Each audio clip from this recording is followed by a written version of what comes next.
gosto bastante. A gente vai falar de epidemiologia da dor na coluna. E aí eu trago para vocês uma reportagem da USP muito legal, que foi publicada em 2021. A Organização Mundial da Saúde alerta que 80% da população já teve ou terá dor na coluna. É episódio de dor, não é dor crônica, ok? Já teve ou terá algum episódio de dor na coluna. Se eu perguntar nessa sala aqui, e eu não tenho ninguém nessa sala com mais de 50 anos, se eu perguntar nessa sala aqui, eu tenho certeza que mais de 80% vai ter. Porque a gente tem alguns fatores de risco também. A maioria de vocês foram indivíduos que foram atleta em algum momento da vida. Então isso aumenta muito a chance de ter dor na coluna. Então, lembrando, não estou falando de dor crônica, mas o que chama atenção nesse site, nessa reportagem, é o que eles colocam embaixo. Que episódio de dor crônica na coluna só foi superior à dor de cabeça nos consultórios médicos.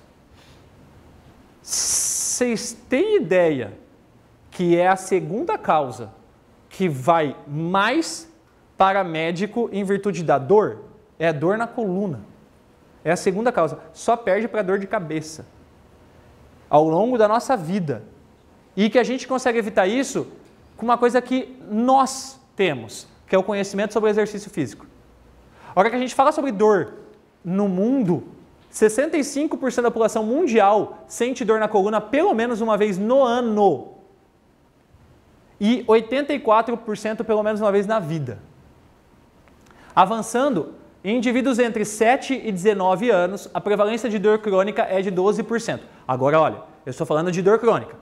Então, dor de 3 meses ou mais. Tá? Não é mais episódio de dor. Dor crônica, 12% dos indivíduos entre 7 e 19 anos. A maioria aqui em virtude de escoliose. Tá? Momentos de crescimento, a gente tem uma chance maior desses indivíduos terem escoliose.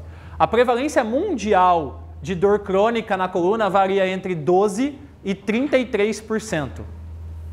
Se a gente pega 33%, é um número bastante elevado. E aí, obviamente, tem toda uma questão de faixa etária, né? 7 anos, 1% da população. 10 anos, 7% da população. 14 a 16 anos, 18%. O pico da prevalência, embora todo mundo ache que o pico da prevalência da dor crônica é em pessoas muito mais velhas, não. É em pessoas entre 40 e 69 anos. Quem são essas pessoas aqui? São a maioria dos alunos de personal de vocês. As pessoas ativas economicamente. É a maioria dos alunos de personal de vocês. Professor, mas por que os idosos com mais de 70 anos não têm dor crônica? Afinal, a gente está falando de envelhecimento ósseo, a gente está falando de problemas severos e tal. Oi? Mas ficar em casa sem fazer nada também dá dor crônica. Já acostumou. Já acostumou com a dor? Tem alguns 77 anos que dorme o dia inteiro. Que dorme o dia inteiro, então sente menos pressão na coluna. Morre de outra coisa, mas não é da coluna. É isso. Pessoal, na verdade, a explicação é um pouco mais triste. Já morreram. Vamos por partes. Vamos por partes. Lembra lá atrás sobre os fatores? A gente tem fatores emocionais, a gente tem incapacidade funcional, a gente tem diminuição de socialização. Tá? Se eu tenho uma dor crônica na coluna com 40 anos, eu carregar ela durante 30, 35 anos, o quanto que essa dor já não me gerou incapacidade, o quanto que isso já não me gerou de incapacidade e mobilidade, e isso gera óbito lá na frente. Então, vocês vão ver daqui a pouco, eu vou mostrar um gráfico para vocês, que a curva faz isso aqui e depois ela faz isso aqui. Ó.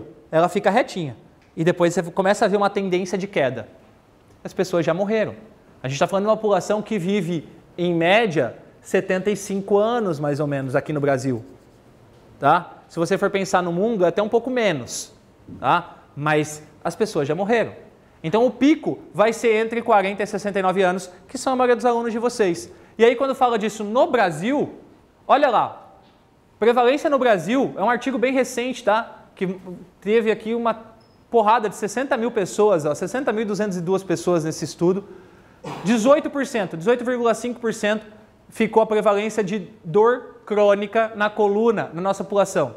E notem aqui que essa proporção vai subindo, aqui já com 60 anos não sobe tanto, mas essa proporção aqui, esse percentual vai aumentando conforme a idade aqui, mas lembrando que aqui está com 60 e mais. Se fosse 70 já seria um pouco diferente. E notem a curva que eu falei para vocês, ó. Notem que depois de 70 anos, essa curva começa a ficar reta, até com uma tendência de queda. Então a gente vem, para vocês entenderem, aqui em cima, ó, com problema crônico de coluna, a prevalência que a gente tem, e com problema crônico que tenha alguma limitação. Então a gente tem um número menor, obviamente, mas também um número alto ali, acima de 20% nas pessoas mais velhas.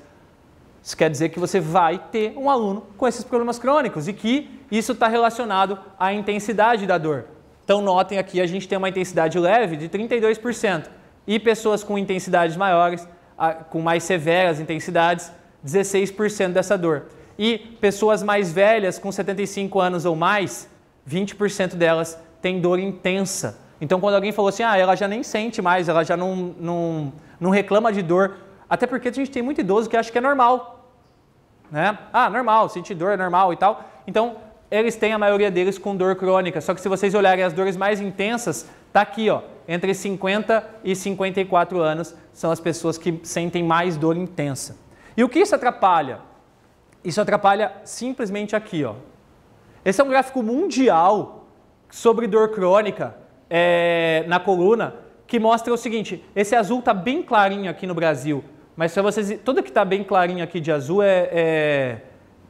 significa que são de 800 a 1.200 a cada 100 mil pessoas vão pedir afastamento por dor na coluna. Entre 800 e 1.200 pessoas no Brasil, a cada 100 mil pessoas, pedem afastamento em virtude de dor na coluna. E o que isso significa? Isso significa um custo gigante. Pra vocês terem uma ideia, na Austrália, em 2001, foram gastos 9 bilhões de dólares no ano com dor crônica na coluna. E a maior parte disso é atribuída ao tempo afastado desses indivíduos.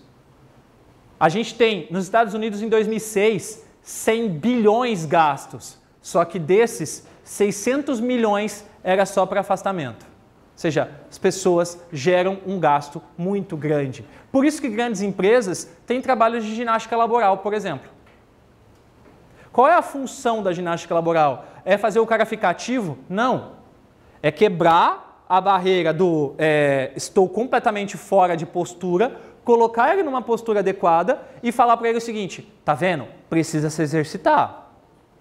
É isso. Quem aqui já trabalhou ginástica laboral? Já? Já? Eu já trabalhei também num jornal. Meu TCC foi sobre ginástica laboral. Faz sentido? Faz. Porque fala sobre doenças, né, no final. Absenteísmo e tal. Mas é uma área muito legal. Tá? É uma área muito legal. E que a gente precisa... E que você tem grandes empresas. A mesma coisa da Unimed. A Unimed, ela tem o plano de medicina preventiva. Porque ela já entendeu que o cara mais saudável gasta menos com o plano. Ela prefere pagar um professor de educação física e pagar bem, não paga mal, muito melhor do que qualquer academia. Ela prefere pagar um professor de educação física do que pagar os médicos, que vão ter mais consulta, porque os clientes vão muito mais. Bom, e por último, nos Estados Unidos, a dor lombar representa um dos fatores de mais alto custo médico e social, sendo responsável pela perda de 1.400 dias de trabalho por ano a cada 100 mil habitantes. Por quê? Por que o indivíduo que tem um episódio de dor, ele tem medo de ter outros episódios de dor, quando ele tem dor crônica? Por que ele tem medo? Porque o cérebro dele muda. Olha que loucura esse artigo aqui. Esse artigo mostra a diferença da ativação em partes do cérebro relacionadas a sentimentos, a parte emocional de pessoas que desenvolveram dor crônica contra pessoas que não desenvolveram dor crônica. Aqui, o A é quem desenvolveu dor crônica. Ó, depois de 41 semanas, já é dor crônica. Córtex pré-frontal medial mais ativado, mostrando aumento de sensibilidade a emoções. Pessoas que desenvolveram dor crônica com muito mais ansiedade e estresse, comparando ao B, que não desenvolveram. Tiveram episódios, todas aqui tinham episódios de dor. Continuaram com dor durante 19 semanas, mas esse grupo aqui parou de ter dor. e esse grupo continua tendo dor. E olha o cérebro como modifica, a ativação do cérebro modifica. Então, trabalhar com o indivíduo com dor crônica é entender que esse indivíduo vai estar mais sensível à dor, mais estressado, mais ansioso para parar de sentir aquela dor. E que ele busca em você também uma estratégia para redução dessa dor.